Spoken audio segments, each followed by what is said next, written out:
Hi, this is Scott Garibay, and today we're going to talk about Andrew Yang, and we are specifically going to talk about Sam Mendes' new movie, 1917, and the powerful lesson it contains, specifically for Andrew Yang, about pursuing the eagle-taloned throne that is the U.S. presidency. All right, so before we go a step further, there is spoilers for the movie 1917 in this content. All right, so let's talk about the film 1917 for a moment, and then I'll explain the lesson that this movie contains specifically for Andrew Yang. It's really powerful. So first of all, the film is 5 out of 5 stars. I very much suggest all Yang Gang go see this movie. It's really spectacular. It is a film. The film 1917 is about. It is specifically a film about World War One. It tells the tale of two British soldiers as they are delivering a message over no man's land, specifically fighting through German lines in order to deliver a message to other British soldiers in order to save a grouping of 1,600 British soldiers from almost certain slaughter. Right, so it's based on true events. It is a Hollywood representation of true events, so it's cinematic and narrative. If you're looking for like gritty detail and realism, go watch a documentary. This is a movie about World War II. It has Hollywood touches, but it also has, but there is realistic touches as well. Like all of the equipment and a lot of the locations are incredibly detailed and realistic. It's a fantastic film. I highly recommend it. 5 out of 5 stars. It has a few very, very fascinating features to it. One of them is it's only his second movie in history to have the long sweeping camera arc. So basically the movie starts with two characters and it follows these characters through the end of the film, and the camera never wavers from them. It follows them minute for minute. There's no loss of time, right? And so it's one sweeping camera arc that follows the protagonists uninterruptingly, right?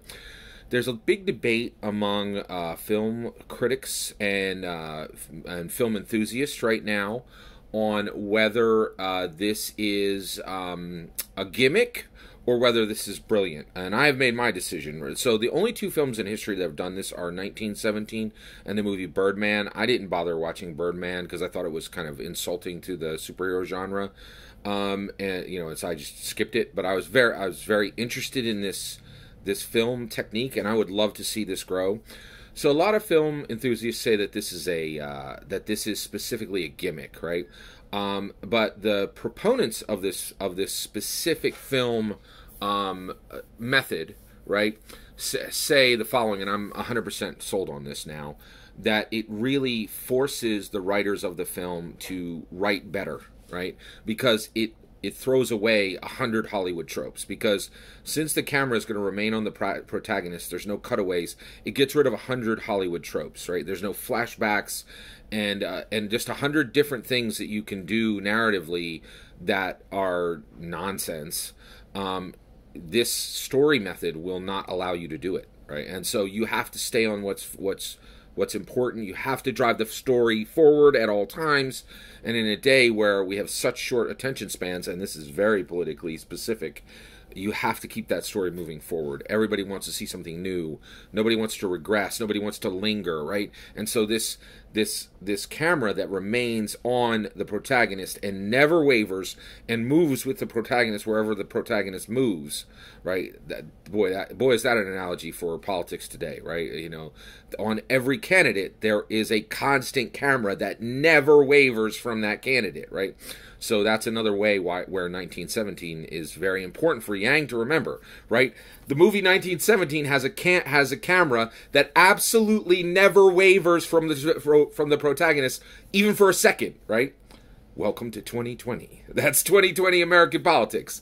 The second you say I'm running for president, you got a camera on you that will never, you have 1,000 cameras on you that are never, ever, ever, ever, ever going to waver from you for even a moment. Right? Like, welcome to the ubiquitous camera. And so, in that way, 1917 really paints a picture of modern American politics, right? It's amazing how relevant to American politics this film is. Very, very interesting.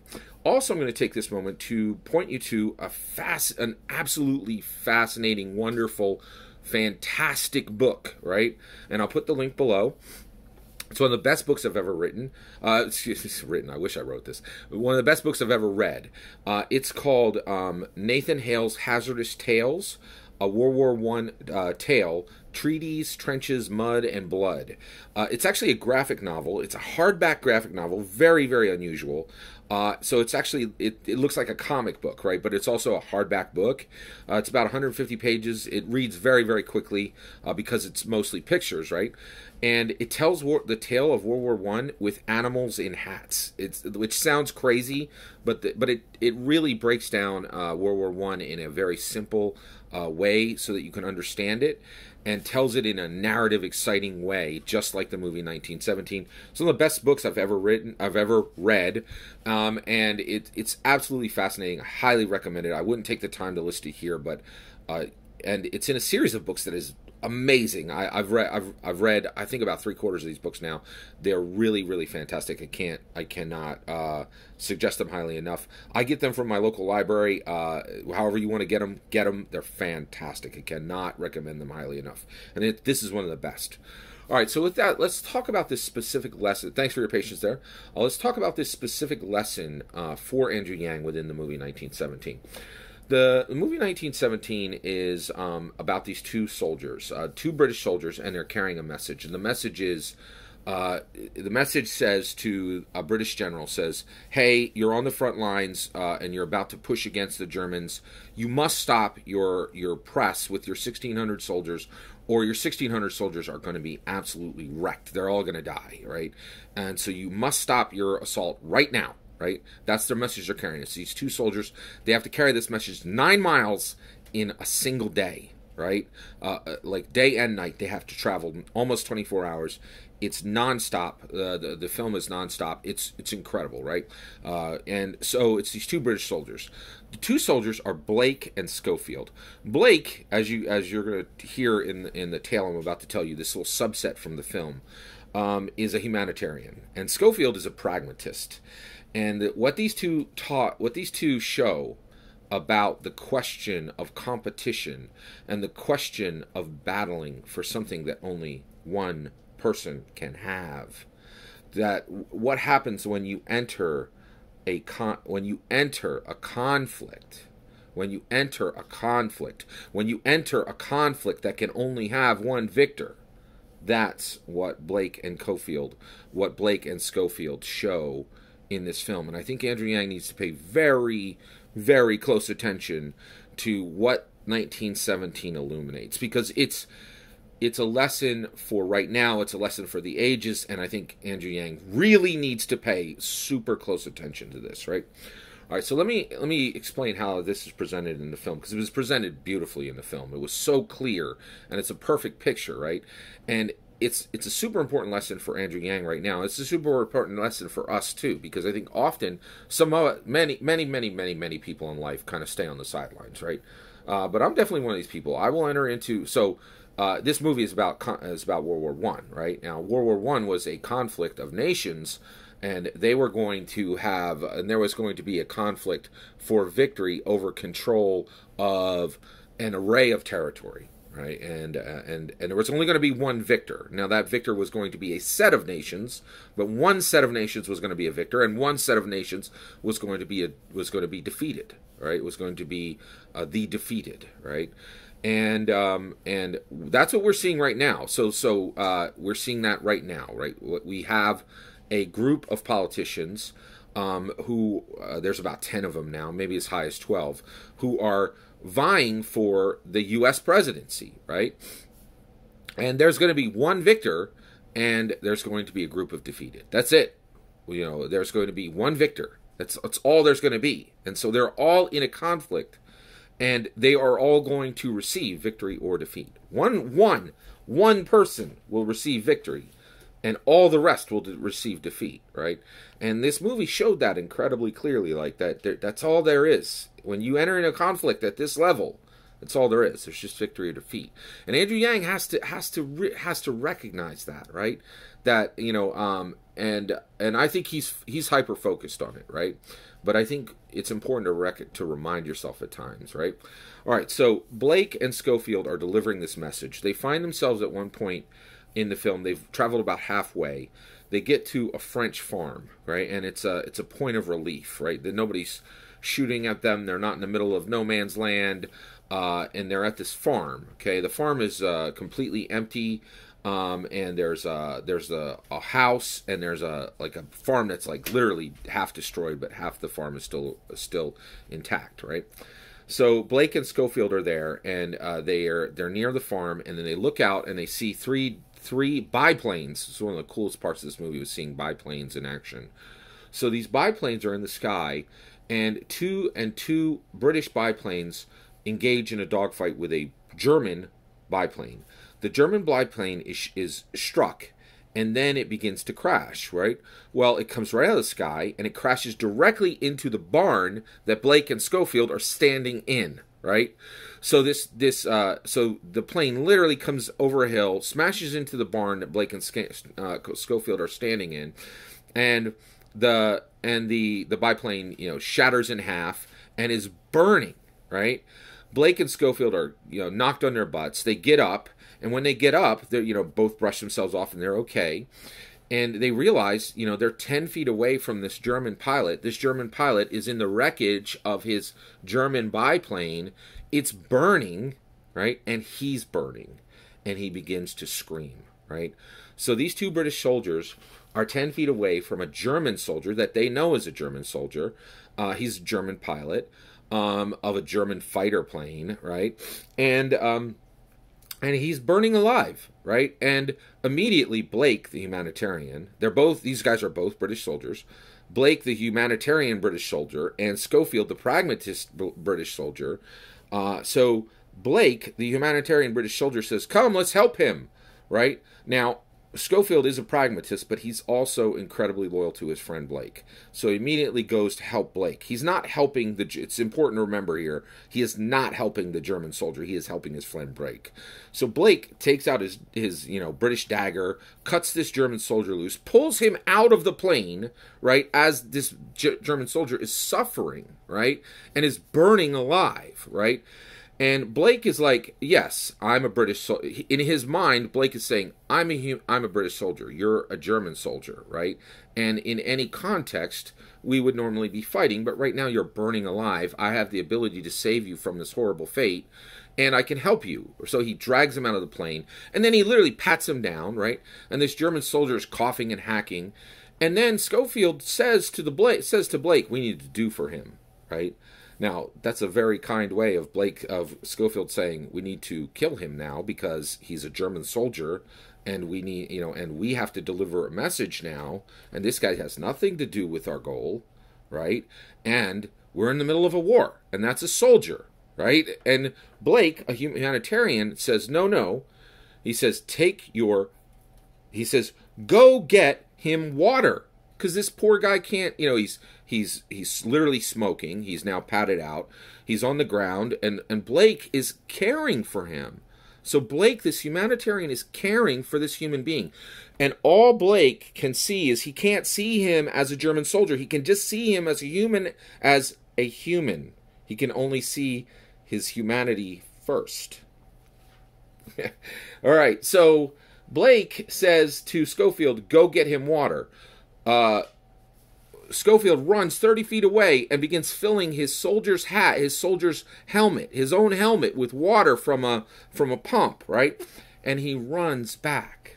And as he runs back, he witnesses this German soldier pull out his German soldier dagger and stab Blake in the stomach, right? Deep enough to wound him so that Blake, and Blake is, screams and grabs his stomach. Schofield dispatches, takes care of the German soldier permanently. German soldier now has a life exit, right? And at this point, Schofield sits there with Blake, his best buddy, and Blake dies from this wound that this German soldier gave him from stabbing him in the stomach, right? And Blake, and then Schofield, just mourns and weeps over the loss of his friend, and he's incredibly, frustrated. He also immediately picks up the message from Blake and renews, his vigor to deliver this message, and promises Blake that he'll, tell his mother that he was brave, and, and talk to his brother and make sure the mission is completed and all that, right? And so Schofield is going to do his duty, and he's going to deliver the message, but also you can also see the frustration in Schofield's face, saying, Blake, my buddy, my humanitarian, why did you forget for a moment that you were in a conflict that was only going to have one victor? And when you look at this beautiful scene in this incredible film, you realize exactly where Andrew Yang is, right? And Andrew is sitting there, and he is doing the best he can to move forward, right? And you've seen debate after debate after debate his struggle to treat each of these candidates with respect, to avoid the dirtiest, gut wound stabbing, dagger stabbing political attacks that the rest of them are using, right? Like regularly, right? Timed, things they found out about their opponent long ago that they unpack at exactly the right time. Like these wound in the belly, freighted attacks, right? And you could see that Andrew Yang, he's got so much Blake in him, right? He wants to be a humanitarian, right? And he wants to treat everybody with dignity and humanity, right? And when you watch this film, you understand so clearly why Blake is doing what he's doing, why he's helping this German soldier, and why when he hears that German soldier's howls of pain as he's burning to death, why Blake can only see that German soldier as a human, right? But the moment that dagger goes, from that German soldier goes in Blake's stomach, you remember, this is a battlefield, and guess what? 2020, U.S. primary race, Democrat race, is a political battlefield, and they are fighting over political power. It is the legislative power of the United States of America, the greatest nation on the planet, the most powerful nation on the planet, the most wealthy nation on the planet. And trust and believe, this is a battlefield, right? This is political daggers out, right? And that Schofield's never forgetting for a moment that there's only going to be one victor has value, right?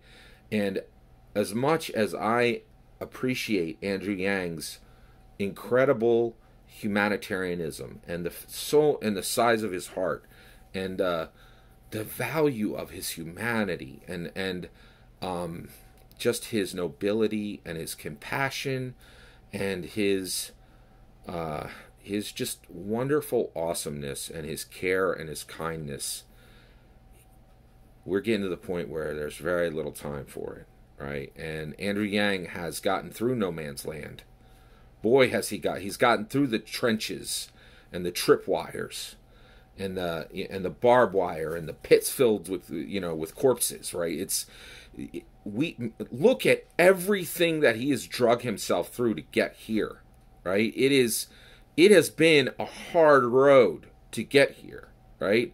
And there have been traps that have been set for him, and there have been so many ways that people have tried to drag him down, right?